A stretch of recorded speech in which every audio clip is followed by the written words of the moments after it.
देवउठनी एकादशी हिंदू धर्म की महत्वपूर्ण तिथि है, जिसे देवोत्थान एकादशी कहा जाता है। मान्यता है कि इस दिन भगवान विष्णु 4 माह की योग निद्रा से जागते हैं और सृष्टि का कार्यभार संभालते हैं।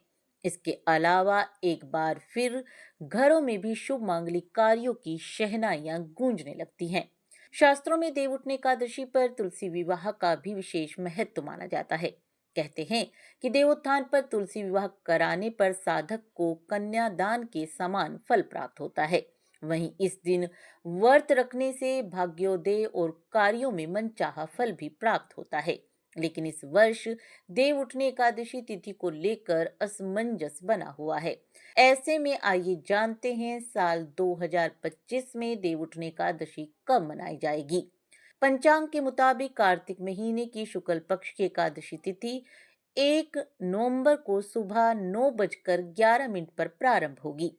तिथि का समापन अगले दिन 2 नवंबर को सुबह 7:31 पर रहेगा। तिथि के मुताबिक 1 नवंबर 2025 को देवउठनी एकादशी मनाई जाएगी।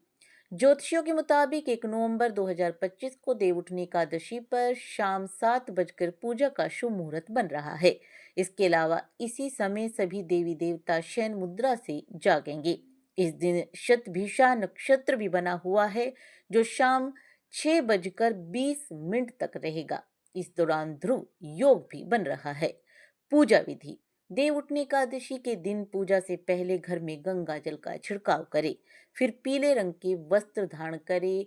अब पूजन के लिए भगवान विष्णु के चरणों की आकृति बनाएं। यह आकृति गेरू से बनाएं और उसके पास मौसमी फल, मिठाई और बेल सिंघाड़े रखें। इस दौरान दान से जुड़ी सामग्री को भी प्रभु के पास रखें। फिर आप कुछ गन्नों को प्रभु की आकृति के पास रखें और छन्नी या डलिया से उसे ढक दें। आकृति के पास दीपक जलाएं और भगवान विष्णु, देवी लक्ष्मी जी की पूजा करें। अब आप मुहूर्त के मुताबिक शंख या घंटी बजाकर उठो देवा, बैठा देवा गीतर से सभी देवी देवताओं को जगाएं। फिर सभी भगवानों को पंचामृत का भोग लगाएं और अगले दिन व्रत का पारण करते हुए क्षमतानुसार दान करें। देवउठनी एकादशी 1 नवंबर को है, लेकिन शादियां 21 से शुरू होंगी। इस साल अब सिर्फ 11 दिन विवाह मुहूर्त रहेंगे। 9 दिसंबर को शुक्र अस्त हो जाएगा, जो 2026 में 3 फरवरी तक अस्त रहने से इस अवधि में विवाह मुहूर्त नहीं रहेंगे। विवाह के लिए गुरु यानी बृहस्पति और शुक्र दोनों ग्रह का उदित अवस्था में होना जरूरी है। ये विवाह के कारक ग्रह हैं। विवाह मुहूर्त नए वर्ष में 4 फरवरी से शुरू होंगे।